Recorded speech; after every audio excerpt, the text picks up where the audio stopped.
We write tests for our code because it gives us another angle to understand the code. It gives us a different type of confidence than if we were to manually test, and ultimately it ends up being more efficient for most types of projects. It also has an effect on the way that we actually write the software. Typically, good testing kind of naturally encourages better software design. Your code being testable kind of lends itself to you designing better software. But there can be a backfire of having tests. There can be a backfire of having linting rules or rules of any kind. We're going to talk about this in today's episode. My name is Jonathan Cottrell, and you're listening to Developer Tea. And my goal on this show is to help driven developers connect better to their career purpose and do better work so you can have a positive influence on the people around you. We've all probably experienced this phenomenon in our work and in our personal lives.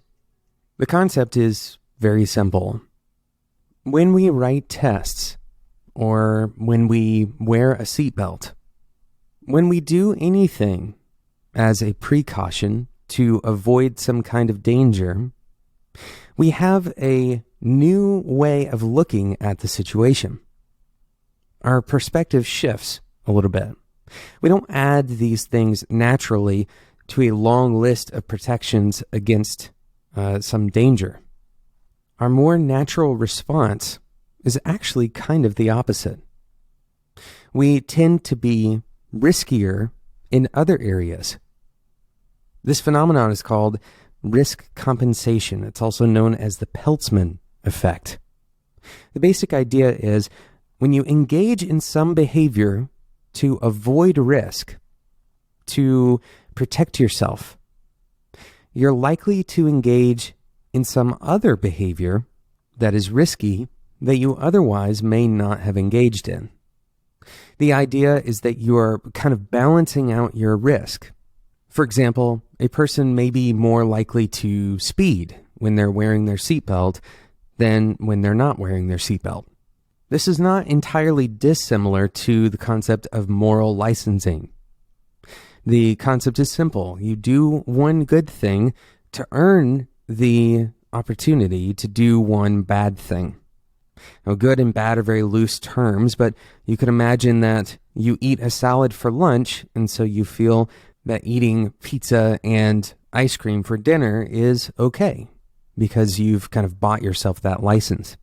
This is similar because you're creating this kind of compensation effect where you behave in a particularly good way, and then you perceive that you're kind of ahead of the ball, so you can slack off a little bit and balance things out. And the intuition here is not totally off, right? If you want to have an average risk mitigation, then if you do something that mitigates your risk to a significant degree, then it's kind of giving you the opportunity to do something that is risky, and your risk ends up being average. So the intuition is not totally wrong in the sense that if you were to take all of your actions and combine them, then your risk mitigation may be quite similar to if you had never taken the risk mitigating action in the first place, and therefore you never engaged in the risky behavior either. So how does this play out with code? How does it play out in our jobs as developers? Of course, it's going to affect you like everyone else in your personal life. And we've all done something like this where you make a good decision that's positive for, maybe your physical or your mental health, and then you follow that up with a not so good decision. And it's important to understand that this is a fairly normal way of behaving. We're not going to behave the same all the time. We're going to have different types of decisions that we make, and it's very hard to escape all of these kind of biases, all of these effects. And so don't be too hard on yourself. Recognize that you're likely to make that decision. That doesn't mean that it's, that it's wise or that it's a good idea, but instead it means when you do end up behaving in this particular way, don't judge yourself too harshly. This is a fairly natural and normal response. So that's kind of the first disclaimer. At work, this can get us into really strange situations where we've created a lot of boundaries or guidelines. For example, you may have a style guide or a linting practice, or you may hold to a specific standard for your testing, your test coverage, and you end up creating these setups. And when you're actually following all of the rules, you may be a little less careful with the code that you write. You may take a little less precaution when, for example, deploying that code to a live environment. And so it's important to understand that when you create these systems that mitigate risk for you, that you may end up having a false sense of confidence that you can take a risky behavior and escape the consequences. So how can we avoid this effect, or can we avoid the effect? And if we can't, then what can we do to work against it? That's what we're going to talk about right after we talk about today's sponsor, Sentry. This is a particularly appropriate sponsor for today because we've been talking about risk mitigation and testing, and this is a very important thing to realize, that you have to have a multifaceted strategy for dealing with errors in your code. Now, let's be very clear. Error-free code is nearly impossible because people are writing this code, and especially if it's changing over time. Every time you change that code, you're opening yourself up to introducing new errors. Now, in a perfect world, we could test for all of these cases, right?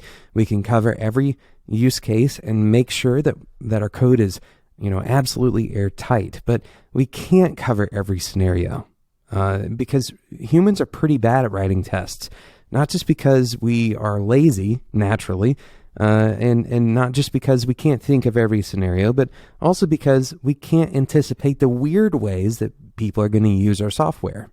So that doesn't mean that you don't write tests, but instead it means you can add to the way that you are detecting bugs in your software, not just in tests, not just in manual QA, but also with Sentry. Sentry tells you about errors that happen in your application before your users see them. This allows you to address the errors before they cause a major business problem. Sentry also provides you all of the information that you need to solve the error. You get the full stack trace. You even get the information about the developer who wrote the code that led to that error. So you can go and discuss with them how you may be able to mitigate the problem. Go and check it out. Head over to Sentry.io to get started today. That's Sentry.io. Thank you again to Sentry for sponsoring today's episode of Developer Tea. So when we're writing our tests, we have to recognize, and not just writing our tests, when we're engaging in any particular activity that gives us extra confidence, that gives us a greater sense that our code is safe, we need to explicitly understand that this one behavior is only one part of a greater strategy. This one behavior does not mean that the next risky behavior that we engage in won't go poorly. In fact, each behavior that you engage in has its own consequences.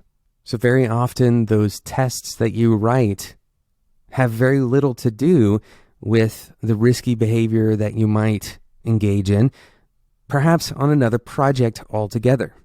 Our brains are not extremely sophisticated when it comes to parsing when we should apply a bias or not, right?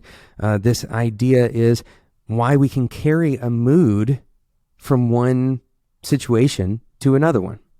When we can project our frustrations that we have in our personal life or our frustrations that we have in our work life onto the other.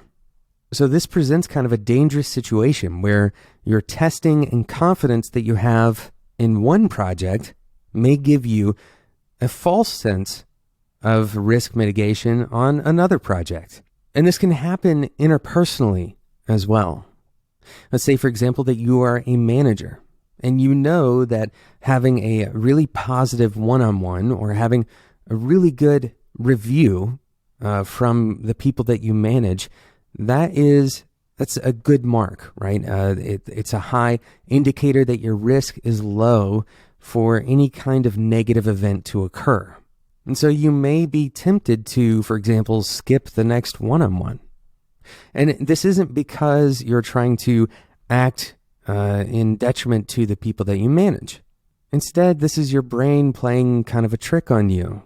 This moving average of just how good are things going? Just where is my risk level? So in order to combat this Peltzman effect, the risk compensation behavior that we engage in, there's a few things that we need to be aware of. First of all, the existence of the bias in the first place. Now, this doesn't necessarily stand on its own as a way of dealing with the bias. This is something called the bias. In fact, when we think that knowing about the bias helps us avoid it, and that's not always true. But if we do know that engaging in a behavior that gives us a sense of risk mitigation will likely lead us to believe that we can engage in other types of behavior, then we can kind of design those risk mitigation behaviors and watch for the resulting backlash, the resulting negative behaviors that may occur. So a simple exercise here is to write down a list of I will stills. So I'll give an example. I'm going to cover this particular feature in integration tests, but I will still manually check that this feature works. By coming up with a list of I will stills, or even a single I will still, you're cognitively kind of shortcutting that desire or the immediate reaction to jump over the other things that would take your effort. Remember, your brain is trying to reduce the amount of energy that it spends, and so going and testing something with an automated test may give your brain this sense that you have a license to replace another type of test. Another example of an I will still. No matter what my performance review says, as a manager, I will continue to conduct one-on-ones at the same interval as before. And this also protects against kind of the opposite effect, right? Which is when we see something that seems to indicate a higher level of risk, we may amp up other behaviors that decrease our risk.